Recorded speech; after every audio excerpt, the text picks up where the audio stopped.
It is funny, no? What goes into crafting the instruments that fill our world with music?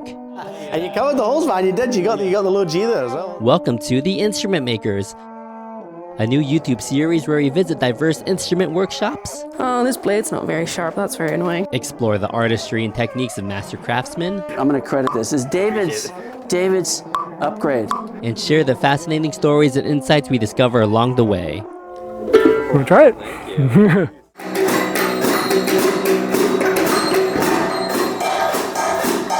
Here in Vienna, we find an eclectic musician and inventor, Hans Tschiritsch, who showed us a fraction of the crazy and creative instruments he's made, and we get a mere glimpse into his journey. As we get started, don't forget to subscribe. Yes, we are in Vienna. I am Hans. I was born in Vienna, and I started when I was young, about 17, 18 years, about playing music. Started with guitar, then changed to violin a little bit. Then later was playing musical saw and such things. And then the next step was overtone singing, which I do now for 40 years, really. And on the other side, I always was working with my hands. I like to experiment. So I started maybe in the 90s. I started building instruments and make small exhibitions with them and let the people play with them. No, I started, you see these violins there? Yeah. Cold straw violin or So I saw these things somewhere when I was traveling, and this is hard to find, so I tried to build it myself. This was many years ago. So I started to build these violins because I also was a street musician, playing in the street, and this is a little bit more loud and it's good looking. So the idea was having such a violin. Yeah. No, this is not my invention. This was about 1900, and this is an old one. I just restored it, and this is they built it after. I like the sound of it. Yeah, It's very bright. This is my invention, more or less.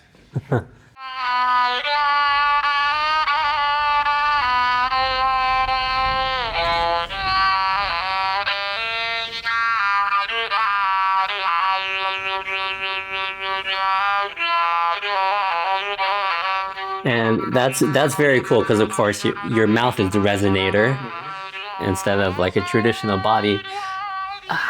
Where did this idea come from to use the mouth as a? I mean, maybe I've seen an instrument similar to this, but In Asia. yeah. Yeah, I've seen some video where they do it in Vietnam or something. Okay. But not, of course not like this, but it should just take a branch from a tree or something. And then you can still use the walking stick as a walking stick too. Yeah, sure. It's dual purpose. If you want to try, okay, put in your mouth.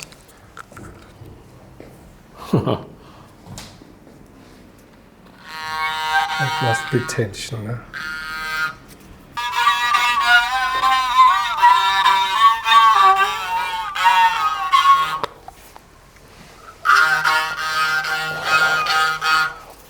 It's not easy. It's not easy.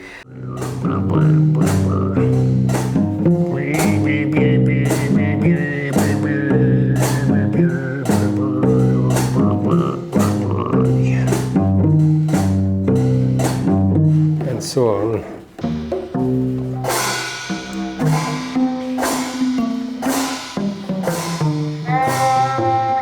Growing up in Vienna with a passion for arts and crafts, Hans left high school at 17 to travel Europe, learning puppetry, stilt walking, and later teaching himself guitar and violin. Returning in the 80s, he immersed himself in theater music and his chamber orchestra before embarking on a journey into overtones and instrument building in the 90s.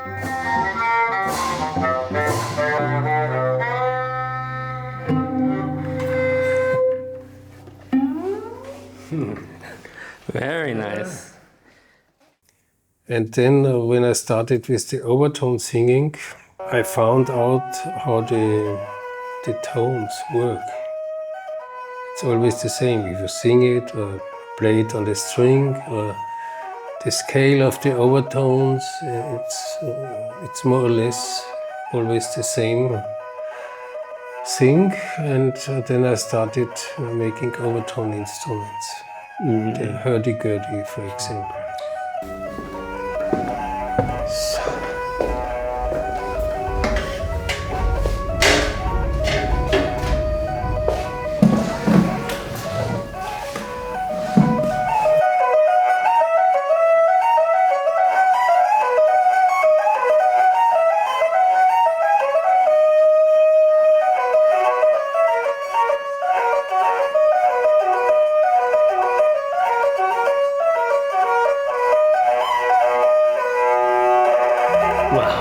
Wow, that has such a great tone. It was so much louder than I expected too. So I saw this old sewing machine, so I thought, okay, let's make hurdy-gurdy. Yeah.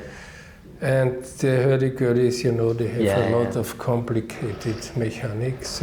So I thought, let's make an overtone hurdy-gurdy. Don't make all the mechanics, just play the... And the good thing is, I move the wheel with the feet, so I have both hands. So it works like a trumpet. Here I play the natural overtones, and here I can change. So it depends how I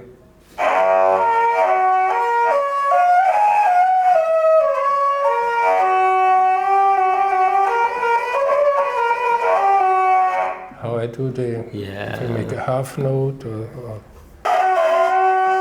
and you see here, you can see that. Oh yeah. You can see where the overtones are. That's octave, no? Yeah. The quint. You see the... Yeah. I never used the sewing machine.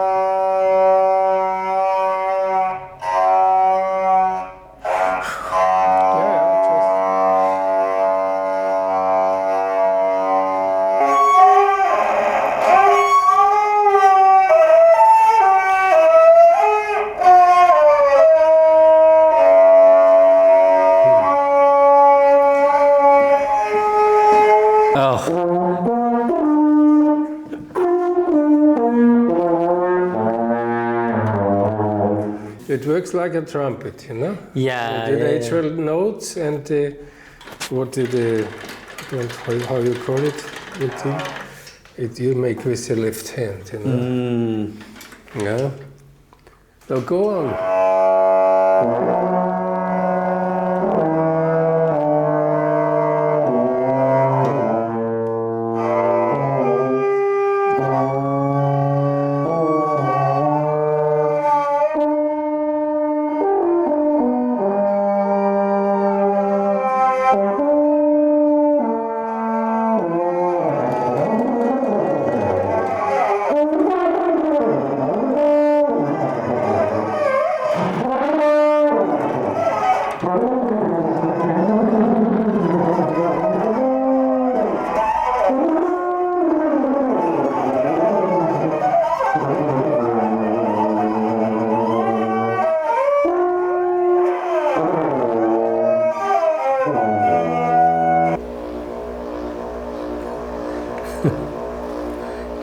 It's good exercise too.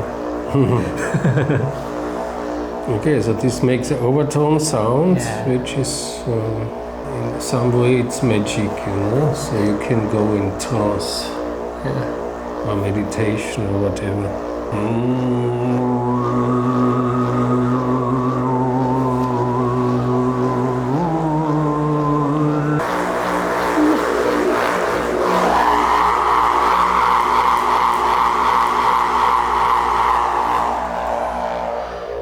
Oh, it gets terrifying when it's fast.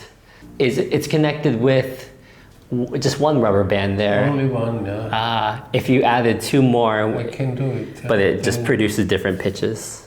Yeah, then we can have chords, but I like it most with Just one, yeah. A good exercise. Ooh.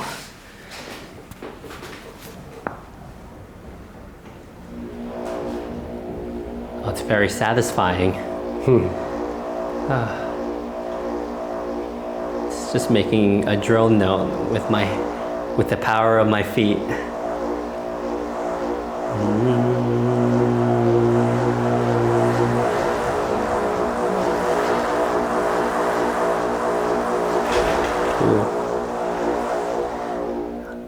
Very nice. You can go in like a hypnosis trance, you know.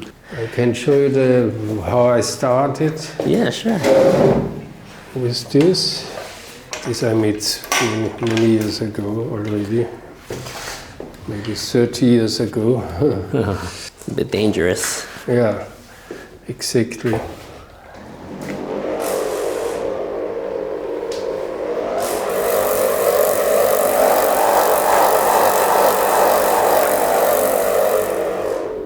And so it's a little bit dangerous if there are many children and so Yeah. you always have to take care. So that's why you put idea it came to make it like this. Ooh. I will try to make an interval, you know.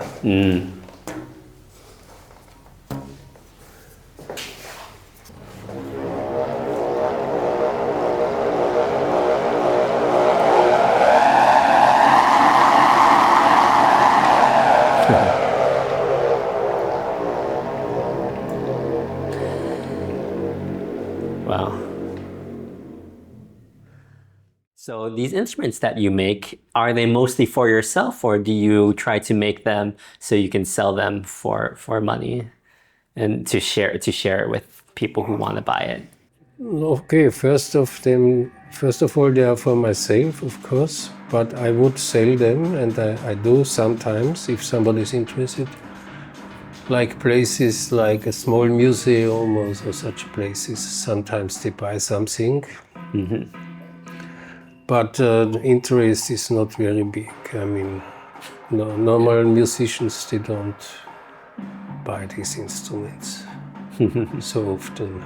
Does it bring you joy that you make very unique instruments? Yes, I mean, of course, it's nice to be unique, you know. But it seems like you're still making new things, right? Yeah. The plan was, if I'm retired, I'm free to perform, go everywhere and play. But then the first problem was the pandemic.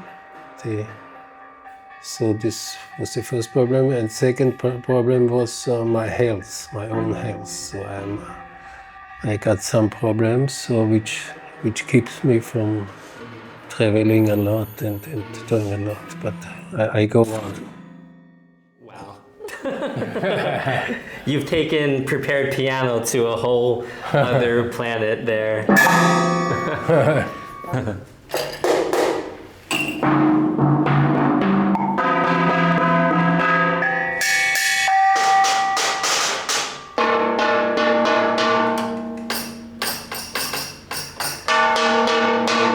How did you get this one? This here, I must put.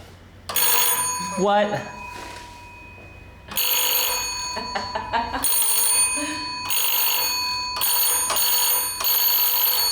Oh, it's electric. It's only electric. It's wow. And what do the pedals do anything? Oh.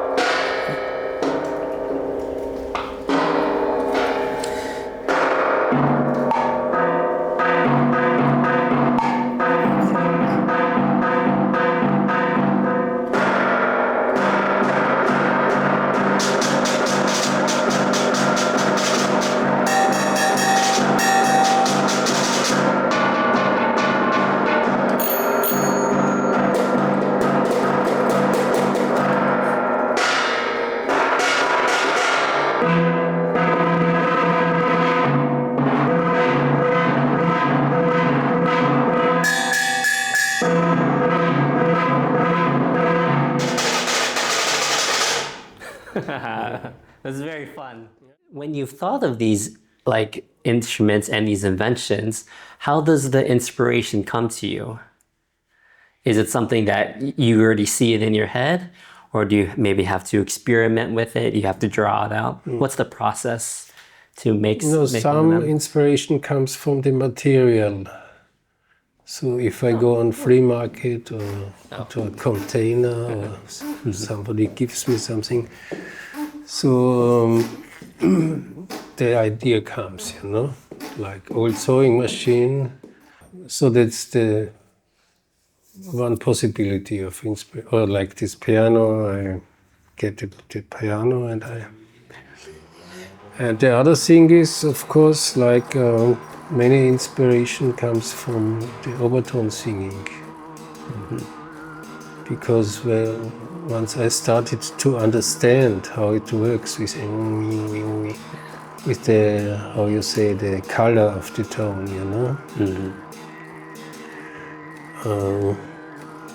yeah, so if it works with the body, it will work with the instrument too.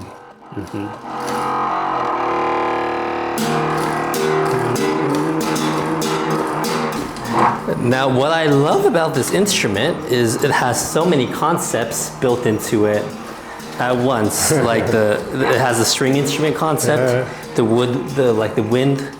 I don't even know how this works, pumping through the air, and also percussion from both hitting this and a rhythmic beat of this too. So there's like 4 instruments in this.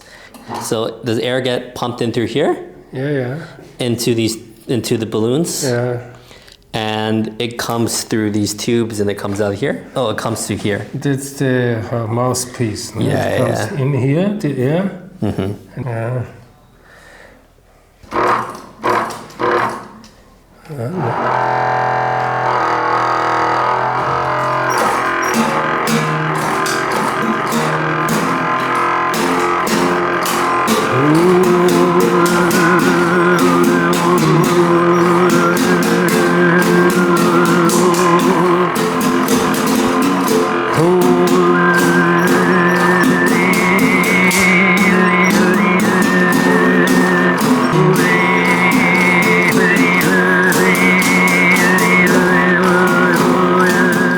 I find overtone singing very fascinating. I've studied it too a little bit. Can you tell me what style of overtone singing you do? Because from maybe I don't have much knowledge of it, but I know different cultures do it differently. They do it in Central Asia, Mongolia and Tuva. So I've been to Tuva once in '95. And because I know some singer from there, and I met some people there, and I tried to learn it from them. So it's Tuvan style, more or less, what I do, but I found my own style, of course, because I didn't learn it really there, but later I developed a little bit. And of course they are the best, in Asia. Yeah. And there are now many Europes, they say, okay, they do European overtone singing, but which is, it's okay. It's better than looking television. Yeah. But it's ridiculous compared with how they do it,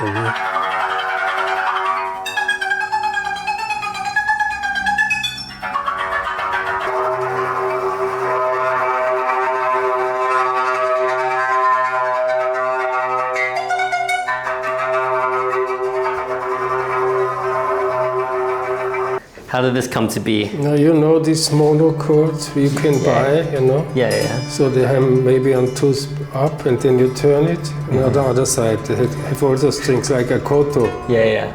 So I thought if they do it on 2 sides, I can make it round, then it's everywhere, So it's just everywhere. It's the next step, but I show you something else. Okay.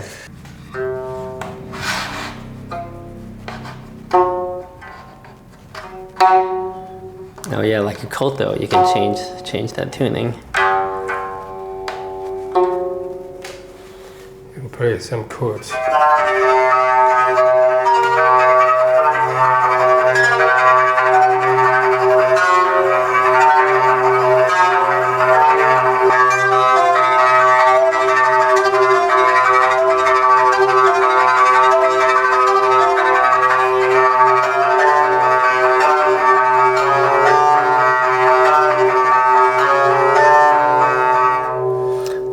was beautiful. That was such a beautiful sound. Yeah.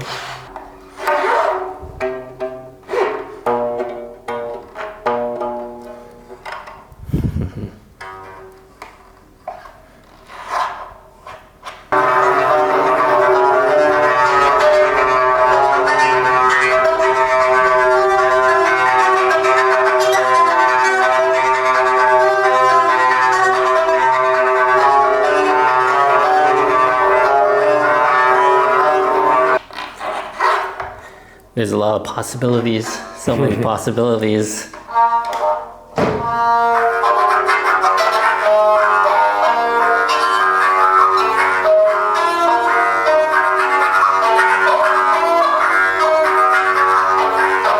I've had my fun. Yeah. This is fantastic. All right, thank you. Should I move these bridges back? No, leave it, leave it. Okay.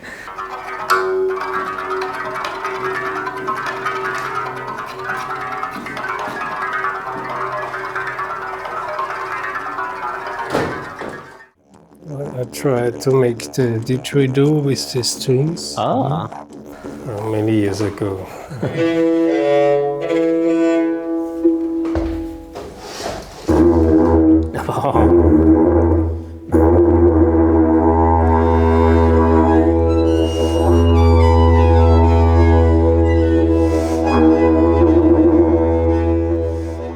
One thing that goes underappreciated is I notice your circular breathing, which is very difficult to do. Yeah, it's not so. The tube is at the top and it goes through here. It comes out. Oh, it comes out. Here. Ah, oh, I see. Yeah, because if normally Comes out of here. didgeridoo is very long, you know. Yeah, yeah. So you don't reach with the bow. You must play here, you know. Of course, of course. So this idea came like a saxophone. I like how the tuning pegs are down here. That makes sense. Yeah, it's logical because here it's difficult, no? Yeah. So I call it Tschiritoo.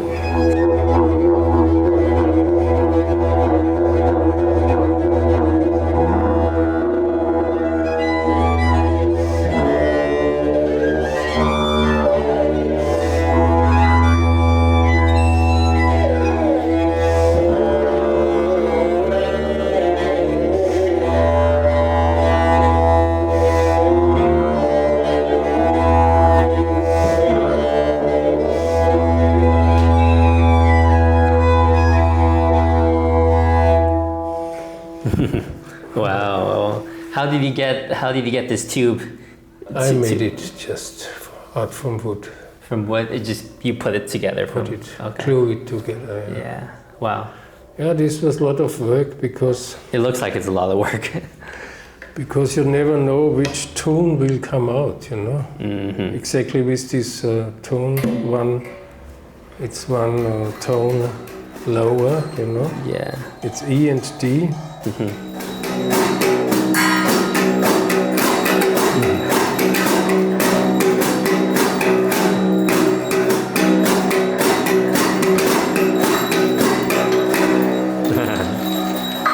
And you said this is Austrian, is it? Yeah, this is my invention, of course, but I show you the other one. As in, it came from an Austrian tradition. Yes, it's not only Austrian, they have it in Switzerland, maybe Germany, around the Alps, you know, and the mountains. And they would play this for celebrations? Yes, for celebrations. So I don't know if they don't take it so really serious like another instrument, but the good thing is everybody can play it, you know, without rehearsing. So mostly they do it at the weddings or something when they are drunk, you know. they get drunk and then they get funnier.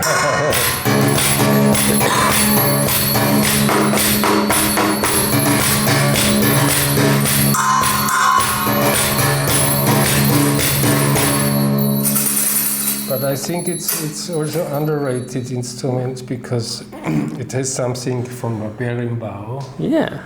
And also something from a tambura, Indian.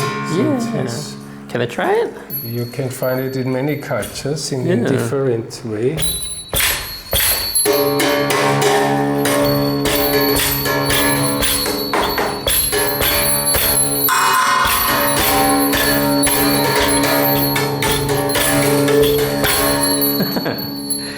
No, but it's also, as I told before, it's in some way it's shamanic. It's not Christian, really, you know, because the Christian, they prohibited everything which is a little bit magic or something. Yeah. So I built I will sit down. The other ones with, so there's the next step.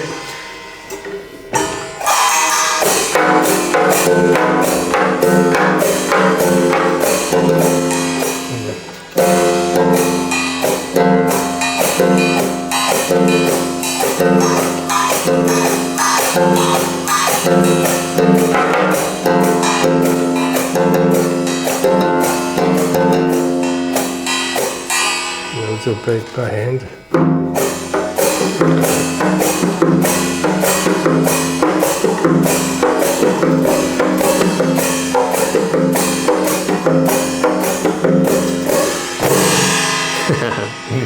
Is this piece of wood part of a, it was the table leg? No, somebody made it for me. Oh, okay. But yeah, you can take anything.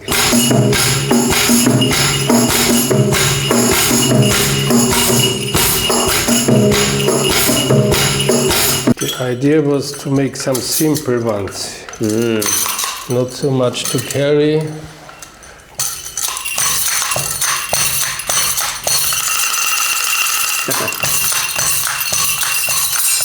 Did you design these skeletons yourself? Yes. Oh, that's very fun.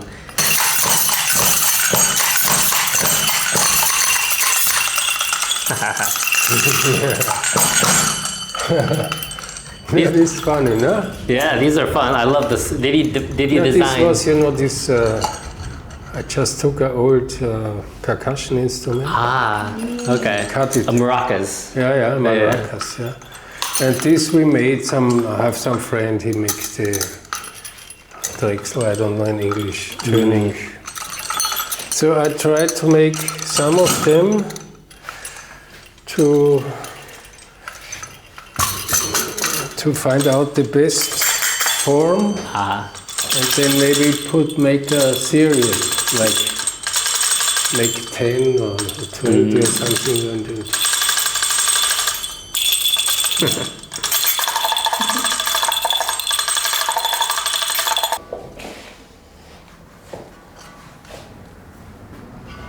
Is this mine?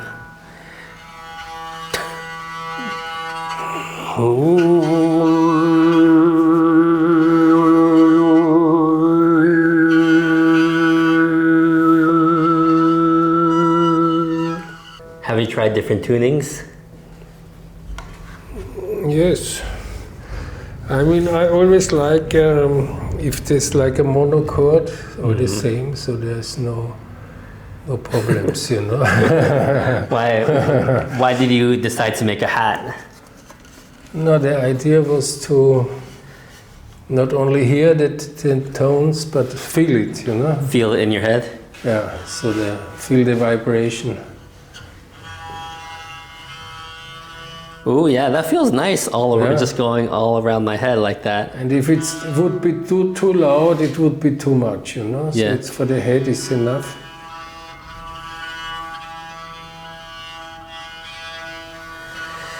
Oh, it's like a brain massage. Yeah.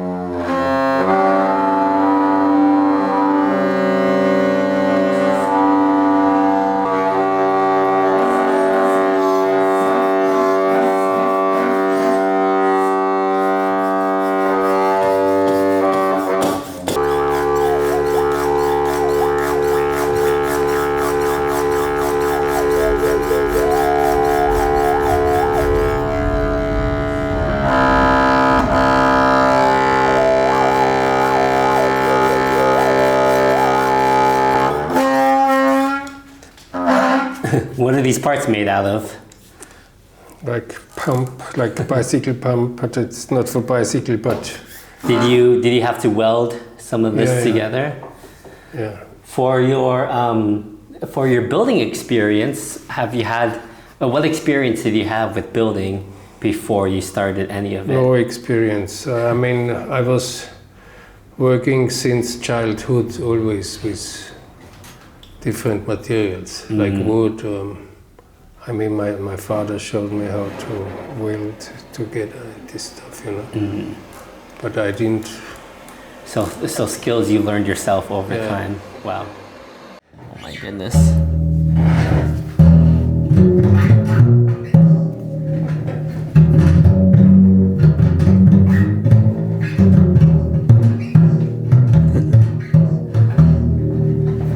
Oh wow.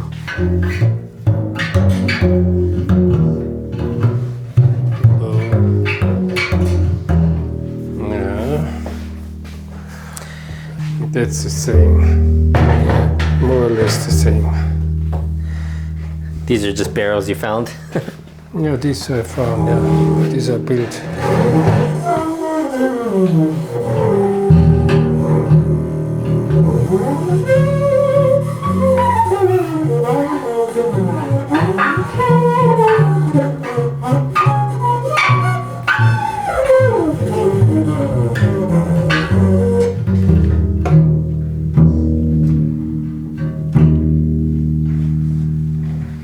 Is this bed an instrument? Yes. Oh my gosh. Yeah, somebody can lie down with the head Oh, here. I see. Oh, Yeah, maybe you. I'll try it out. What's gonna happen? Or am I gonna find out? I put my head on this? Yes. Okay. And Okay. Oh my gosh.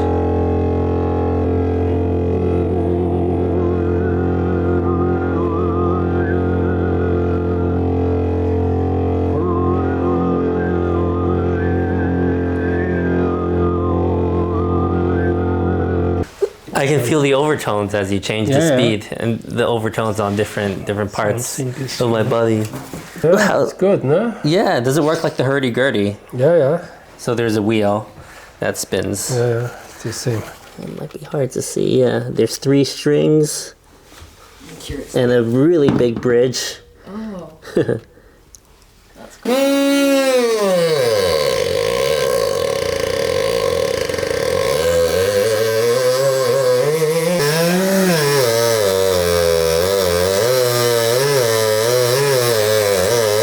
It's a very loud instrument. Yeah. Does it still work as a vacuum cleaner? You can still vacuum with it? Yeah, it could work, yeah. You have so many creative ideas. Where do you think all these creative ideas have come from? Because not everyone who makes instrument is creative and can be creative. I don't know. I mean, I will get bored if I make always the same, you know? Like traditional instrument makers, of course, it's also very good, but it's a lot of work, you know. And I'm lazy a little bit. I was truly amazed by how one person could hold so many creative musical ideas. Which was your favorite instrument of his? Comment below! Even in his 70s, Hans continues to invent new instruments, compose, perform, and present installations of his work. My visit only scratched the surface of his incredible journey. You can explore more on his website. Sharing the stories of fascinating instrument makers like Hans has been a real passion project for me. If you'd like to support the channel, please consider visiting my Ko-fi page, where you can make a small donation or pick up some instrument makers merch. Thanks so much for watching, and I'll see you next time.